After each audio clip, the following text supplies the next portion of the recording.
11,000 कोटी राजस्व देउथबा रास्तार जगिछि जम खणी अर्थरे सहरी रास्ता चकाचक किंतु गाँ रास्ता कादुओ सरसर राजस्व पाई बाजिरे लागुछि निरीह जीवन। सुंदरगढ़ जिला कोईडा ब्लॉक अंतर्गत तेहेरई छकठारू गणुआ कदलिया रास्ता एबे मरणजंता पालटिछि। सरकार बदलिला हेले बदलिलानी खणी अंचलर चित्र।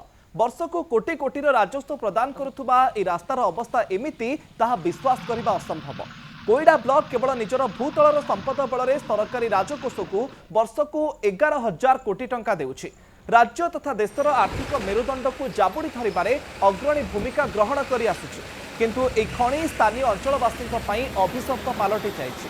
खणी खोलिले अंचलर विकास हेब ए आशारे निरीह आदिवासी निज जमी जंगल झरणा नदी ए सबुर जलांजलि दे देइथिले। हेले आज से खणी अभिशाप पालटि जाइछि।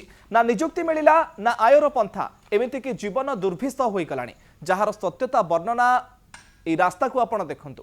कोईडा ब्लॉक मुख्यालय ठारू मात्र 4 किलोमीटर दूर रे रहिछि एमिति रास्ता।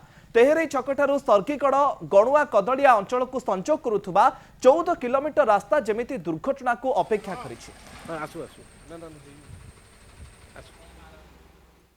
बदलिला सरकार हेले बदलिलानी खणी अंचलर चित्र।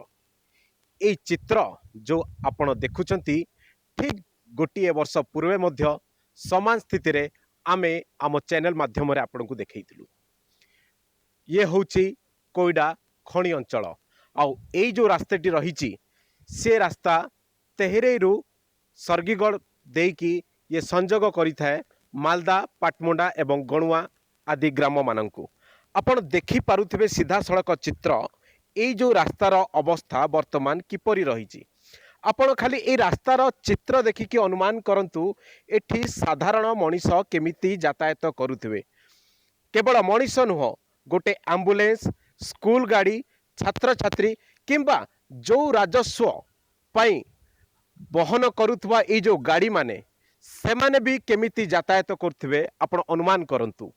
मु देखेबी किभली गाढ़ ए रास्तारे मनीष बुड़ी गला भलिया गाढ़ ए रास्तारे रहीची।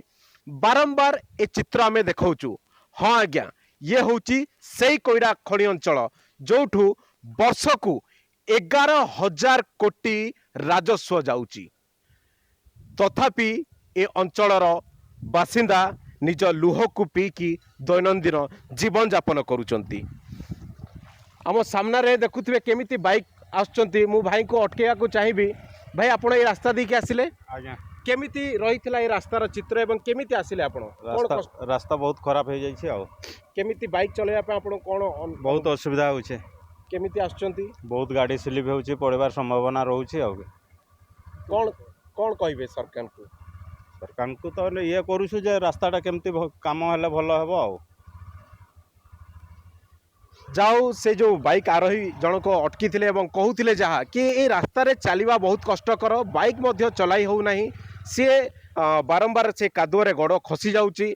मु अपर पार्श्व रे ए रास्तार जो अपर पार्श्व रही मु देखिया पाई चाहिबी स्थिति आहुरी जटिल। आपण देखि पारुथिबे बोध हुए छोट गाड़ी नुह एठी गोटे बड़ बड़ ट्रक मध्य बुड़ी जीवो। ए भलिया अवस्था रे आपण अनुमान करंतु खाली कि किभली गोटे एम्बुलेंस टे जाई परिबो गोटे स्कूल बस जाई परिबो गोटे मनीष बुड़ी गला भलिया ए रास्तार दृश्य। समान स्थिति आमे गला वर्ष मध्य देखैतिलु। किंतु आज पर्यंत से ना चित्र बदलिची ना ये रास्ता हो पारिची। मु अनुरोध करी आम चैनल माध्यम रे नूतन सरकार को यही जो राजस्व दौची 11,000 कोटी टंका वर्ष को राजस्व कोईडा खणी अंचल ता प्रति टिके ध्यान दियंतु। निजर स्वतंत्र टीम एक कोईडा को पठांतु एवं चित्र अनुध्यान करंतु एवं समाधान करंतु। कोईडा सर्गीगढ़ ग्रामरू अविनाश शर्मा, कनक न्यूज।